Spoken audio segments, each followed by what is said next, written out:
So, welcome to the answer writing of evidence act session 1। ऐसे ही बहुत सारे sessions होने वाले हैं जिसमें एविडेंस एक्ट के सारी आंसर राइटिंग होने वाली है। ठीक है, तो फर्स्ट क्वेश्चन है आज का कि फैक्ट एंड इशू और रिलेवेंट फैक्ट में डिफरेंस क्या होता है। So here it goes. So if we talk about what is fact and issue, so we can write like this, that fact and issue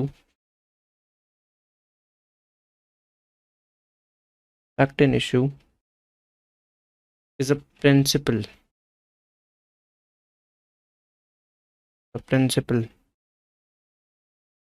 or these are the ultimate facts which are an issue।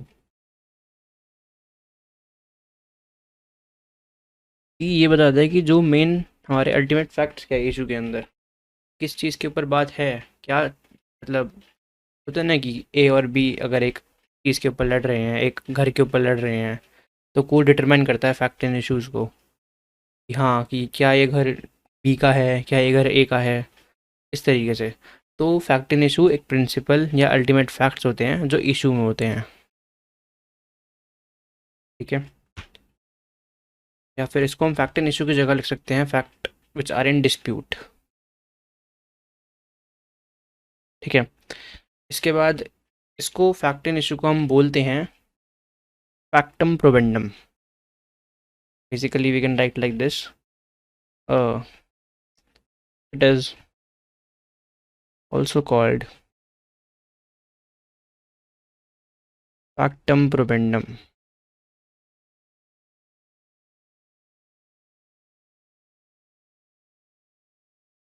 Okay, but when we talk about, this is our first point mainly। First point में दो pointer बनाए हमने, एक relevant fact और एक fact in issue. तो fact in issue में हमने पढ़ा फैक्ट इन इशू एक प्रिंसिपल और अल्टीमेट फैक्ट होते हैं जो डिस्प्यूट में है। लेकिन जब हम बात करते हैं रेलिवेंट फैक्ट्स की, रेलिवेंट फैक्ट्स जो होते हैं ना, इनको हम बोलते हैं factum probandi. Relevant facts is factum probandi. लेकिन इनका मीनिंग क्या होता है? इसका मतलब होता है evidentiary act. Evidentiary fact which is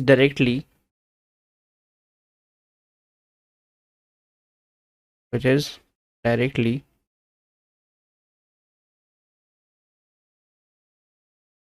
or by inference। What's inference? It's presumption, and courts take presumption either directly or inference, proves or disproves the fact in issue।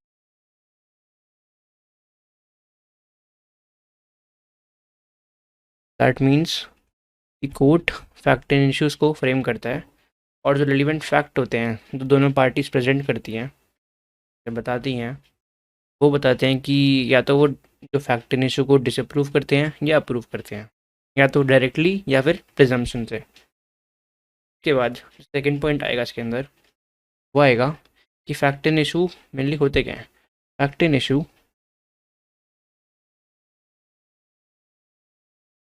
Issue are the matters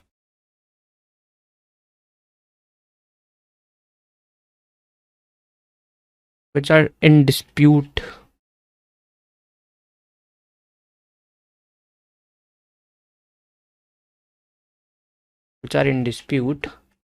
affirmed by one party। इसे एक party affirm करती है।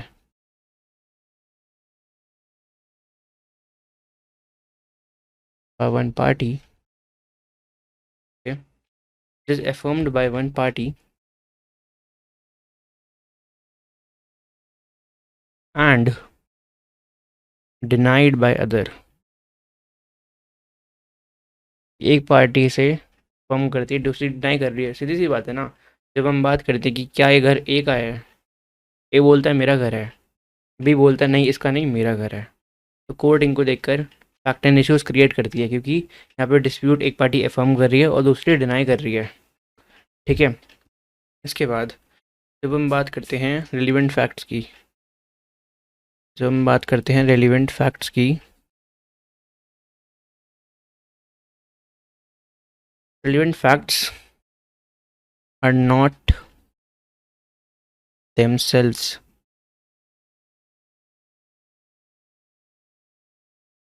an issue, कि ये खुद issue नहीं होते, पर but they are very essential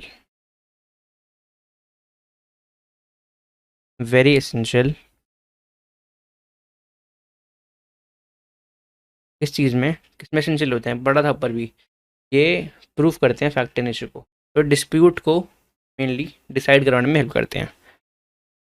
essential in deciding dispute. ठीक है। के बाद अगर हम बात करें कि जो फैक्ट एंड इशू है, जो फैक्ट एंड इशू है डिटरमाइन या फिर डिसाइड किसके बेसिस पे होता है, तो हम थर्ड पॉइंट लेंगे। पहले हम बात करेंगे फैक्ट एंड इशू की, कि फैक्ट एंड इशू है, fact and issue will be decided, will be decided on the basis of substantive law.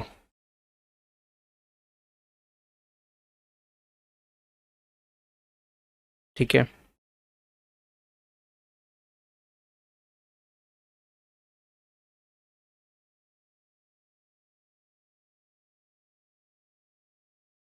Applicable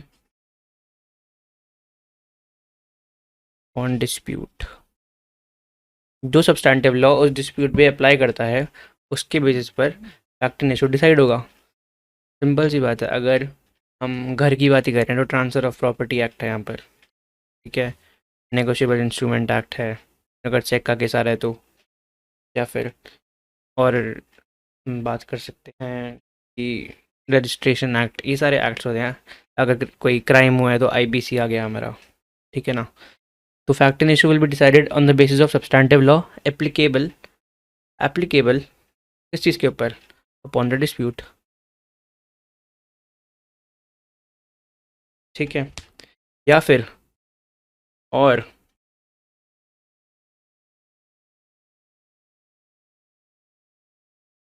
by the procedural law, दोनों पर ही, दोनों के बेसिस पर ये डिसाइड हो सकता है fact and issue. Procedural law पर भी, जो रेगुलेट करते हैं, जो रेगुलेट करते हैं rules, the rules of pleading. ठीक है। लेकिन जब हम बात करते हैं रिलीवेंट फैक्ट्स की, लेकिन जब हम बात करते हैं रेलिवेंट फैक्ट्स की ना, तो उसमें क्या बोलेंगे कि relevant fact is a fact connected with other facts. Relevant fact जो होता है इज़ अ फैक्ट, ये किसी के बेसिस पे थोड़ी होता है। रेलिवेंट फैक्ट इसके बेसिस पे नहीं होता कि हम डिसाइड कर रहे हैं रेलिवेंट फैक्ट क्या है। रेलिवेंट फैक्ट क्या होता है, it is mainly connected with other fact which will prove और disprove the fact in issue. वो इस तरीके से लिखेंगे, relevant fact is a fact connected connected with other facts,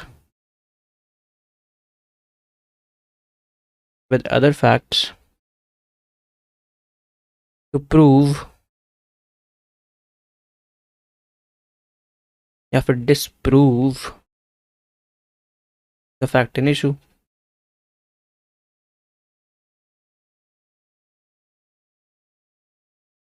okay. तो फोर्थ पॉइंट जो है, फोर्थ पॉइंट डिटर्मिनेशन का है कि फोर्थ की जो फैक्ट इन इशू है वो डिटरमाइन कौन करता है। तो जब लिखेंगे कि fact and issue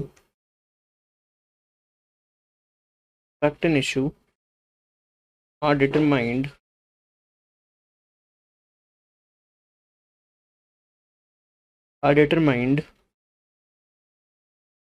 bye the courts, by the courts.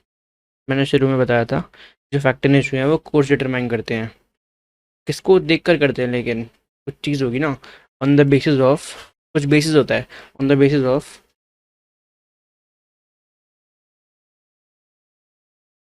On the basis of what, facts और pleadings of the case at the stage of framing charges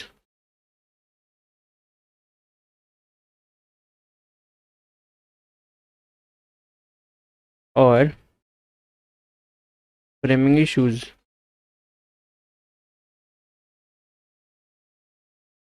तो दो चीज़ें हो गई यहाँ। फैक्ट एंड इशू डिटरमाइन करता है कि, मतलब फैक्ट एंड इशू डिटरमाइन करता है कोर्ट, इसका देखकर, फैक्ट्स को देखकर, प्लीडिंग को देखकर केस की, या फिर जो स्टेज, मतलब कौन स्टेज पर, जब चार्जेस फ्रेम हो रहे हैं। चार्जेस हमारे फ्रेम होते हैं क्रिमिनल लॉ के अंदर और इश्यूज फ्रेम होते हैं सिविल लॉ के अंदर, ठीक है।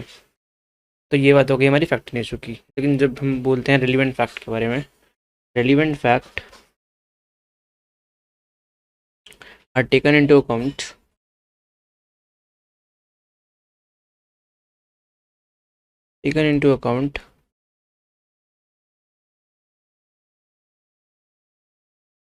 रिलेवेंट फैक्ट को टेकन इनटू अकाउंट करते हैं कब, टेकन इनटू अकाउंट या टेकन इनटू कंसिडरेशन, जैसे भी, कब, by the court during the trial,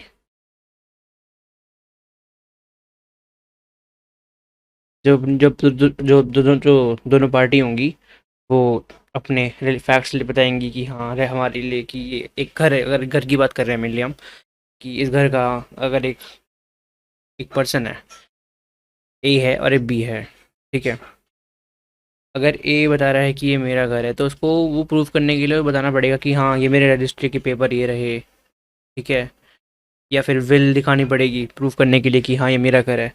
तो रेलिवेंट फैक्ट कब करते हैं, जब ट्रायल चल रहा होता है, तब इनको हम कंसिडर करते हैं, तब इनको टेकन इनटू अकाउंट करते हैं ड्यूरिंग द ट्रायल, ठीक है, ऑफ द केस। क्या करने के लिए, टू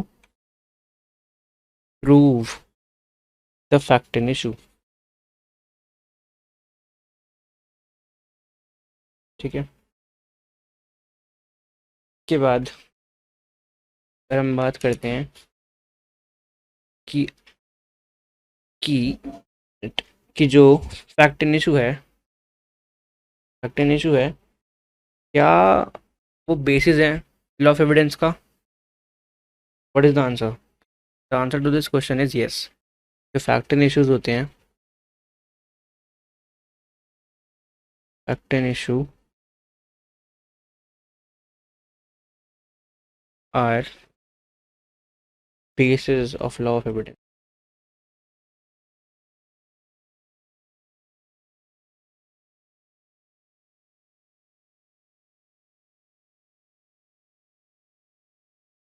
ऑफ एविडेंस।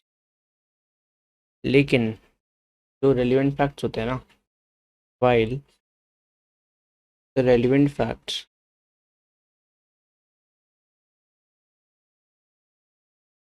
जो रेलिवेंट फैक्ट्स होते हैं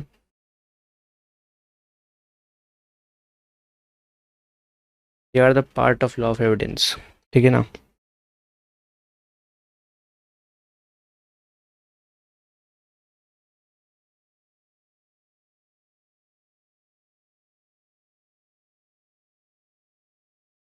सेक्शन 5 मीन सेक्शन 5 बात करता है रेलिवेंसी के बारे में। रेलिवेंट फैक्ट्स मेनली एक पार्ट है लॉ ऑफ एविडेंस का, in fact in issue basis है लॉ ऑफ एविडेंस का, ठीक है ना। एक पॉइंट उसमें और ऐड करना चाहूँगा मैं, कि जो फैक्ट इन इशू है वो आते कहाँ से हैं, मतलब अराइज कहाँ से करते हैं। 6 पॉइंट लिखेंगे इसमें। It is about fact in issue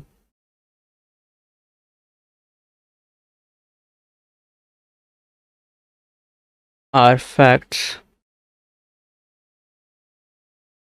out of which out of which some legal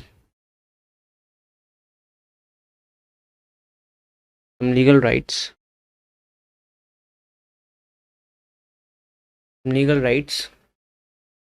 liability or disability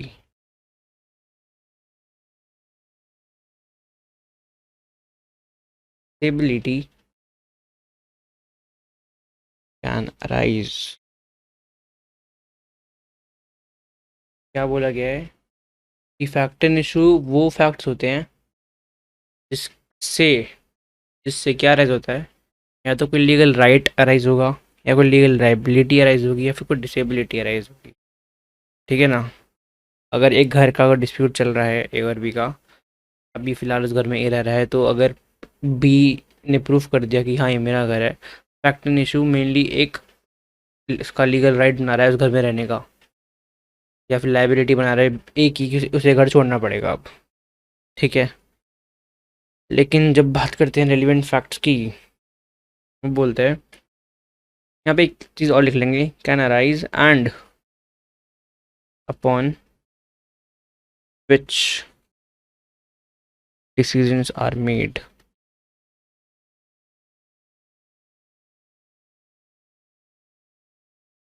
ठीक है।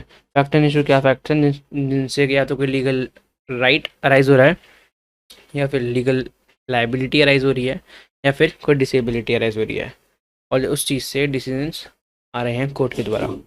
इसके बाद जब बात करते हैं रेलिवेंट फैक्ट्स की, रेलिवेंट फैक्ट एक मेनली इंग्रेडिएंट नहीं होता है इसका। रेलिवेंट फैक्ट इंग्रेडिएंट नहीं होता है किसी राइट और लाइबिलिटी का। मेनली क्या है रेलिवेंट फैक्ट, एक प्रोबेबिलिटी बताता है, ठीक है ना। एक प्रोबेबिलिटी रेंडर कर रहा है कि ये जो राइट एंड लाइबिलिटी है क्या वो एग्जिस्टेंस में आएंगे या फिर नहीं आएंगे। अगर जब तक बी प्रूव नहीं करेगा कि ये घर मेरा है, कैसे वो राइट मिलेगा उसको। तो क्या कैसे लिखेंगे इसको, relevant fact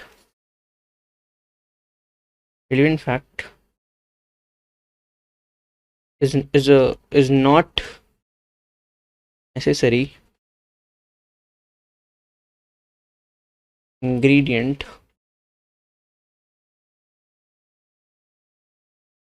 for right or liability।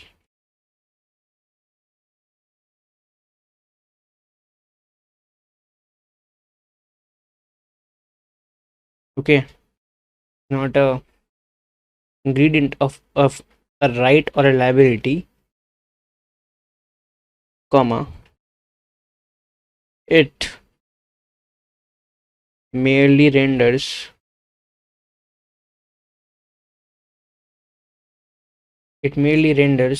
probability of what, probability to existence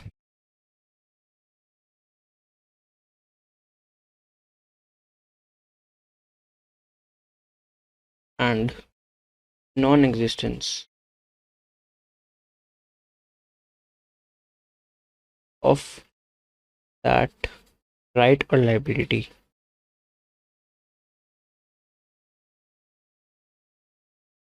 Okay, these are the 6 points। तो एक बार इनको सारा समझ लेते हैं पूरा एक बारी में। हमारा क्वेश्चन था आज का कि डिफरेंस क्या है रेलिवेंट फैक्ट में और फैक्ट इन इशू में। तो जब हम बात करते हैं फैक्ट इन इशूज़ की, फैक्ट इन इशू एक प्रिंसिपल या अल्टीमेट फैक्ट्स हैं जो डिस्प्यूट में चल रहे हैं अभी, इनको हम फैक्टम प्रोबेंडम बोलते हैं। जो रेलिवेंट फैक्ट है वो फैक्टम प्रोबेंडी कहते हैं उसको हम, फैक्टम प्रोबेंडी मिनट, यस, फैक्टम प्रोबेंडी बोलते हैं। इसका मतलब होता है एविडेंसरी फैक्ट। ठीक है ना। एविडेंसरी फैक्ट ये या तो जो डायरेक्टली है या बाय प्रिजम्पशन वो चीज़ प्रूव करेगी या डिसप्रूव करेगी फैक्ट इन इशू को। सिंपल। तो कह रहा है फैक्ट इन इशू क्या होता है, second point, fact and issue वो मैटर होते हैं जो डिस्प्यूट में चल रहे हैं, जैसे एक पार्टी अफर्म करती है, दूसरी डिनाई करती है, ठीक है ना। जब बात करते हैं रेलिवेंट फैक्ट्स की, रेलिवेंट फैक्ट अपने आप में कोई डिस्प्यूट में नहीं होते हैं, वो तो मेनली एक एसेंशियल, एक मतलब होता है ना कि काफ़ी इंपॉर्टेंट होते हैं एक केस के लिए, जो डिसाइड हेल्प करते हैं डिसाइड करने में कि डिस्प्यूट में कौन किसका राइट किया जाएगा, क्या लाइबिलिटी बनेगी। थर्ड पॉइंट बात करें, जो फैक्ट इन इशू है वो will be decided on basis of substantive law. किस पर डिसाइड होगा? सब्सटैंटिव लॉ के बेसिस पर, ठीक है ना।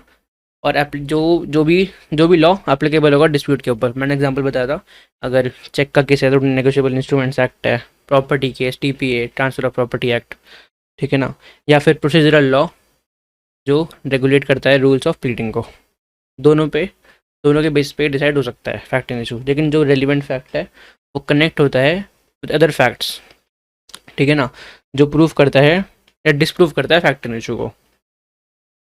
लेकिन जब बात करते हैं फोर्थ पॉइंट में, फैक्ट इन इशू को डिटरमाइन कौन करता है? कोर्ट डिटरमाइन करता है फैक्ट्स को देखकर, प्लीडिंग को देखकर केस की, किस टाइम पर, उस स्टेज पर जिस टाइम चार्ज फ्रेम हो रहे हैं या फिर इशू फ्रेम हो रहे हैं। चार्ज फ्रेम होते हैं हमारे क्रिमिनल लॉ में, और इशू फ्रेम होते हैं सीपीसी या फिर सिविल लॉ में मेनली, ठीक है। रेलिवेंट फैक्ट की बात करें, उनको कब कंसिडरेशन में लिया जाता है, कब कंसिडर किया जाता है? उसे हम कंसिडर करते हैं ड्यूरिंग द ट्रायल। जब ट्रायल चल रहा हो दोनों पार्टी अपनी बातों को प्रूव करेंगी, ठीक है ना। मेनली फैक्ट इन इशू को अपनी फेवर में प्रूव करती हैं दोनों पार्टीज, तो during the trial. Fifth point बोलता है फैक्ट इन इशू किस पे बेसिस होते हैं? Fact and issue are the basis of law of evidence.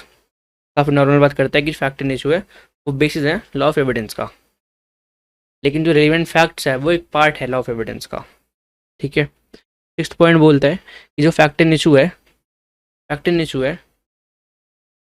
And issue are facts out of which some legal rights, liability और disability can arise. क्या बोला है कि फैक्ट एंड इशू वो फैक्ट्स हैं जिनसे कोई लीगल राइट, लाइबिलिटी या डिसेबिलिटी अराइज हो सकती है, ठीक है। उनको देखकर जो डिसीजन दिया जाएगा। लेकिन रेलिवेंट फैक्ट कोई इंग्रेडिएंट नहीं होते हैं किसी राइट लाइबिलिटी का, लेकिन वो बस एक प्रोबेबिलिटी रेंडर करते हैं उन राइट लाइबिलिटी की एग्जिस्टेंस की, नॉन एग्जिस्टेंस की। मैंने बताया था कि फैक्ट एंड इशू मेनली क्या है कि एक, वैसे मैंने घर का एग्जांपल लिया था, ए और बी का घर है, तो अगर ए ये बात, अगर क्वेश्चन बोलता है कि whether A is the owner of this house, अगर ये बात प्रूव हो जाती है तो ये एक लीगल राइट, डिसेबिलिटी, लाइबिलिटी को अराइज करेगा। लेकिन जो राइट है लाइबिलिटी को एग्जिस्टेंस में लाने के लिए रेलिवेंट फैक्ट नेसेसरी होता है, ठीक है। रेलिवेंट फैक्ट एक इंग्रेडिएंट किसका नहीं है? राइट लाइबिलिटी का इंग्रेडिएंट नहीं है, लेकिन उस राइट लाइबिलिटी को एग्जिस्टेंस में लाने के लिए या फिर नॉन एग्जिस्टेंस प्रूव करने के लिए रेलिवेंट फैक्ट बहुत ज़रूरी होता है, ठीक है। तो आज का इस first answer writing practice session 1 यहीं पे ख़त्म होता है।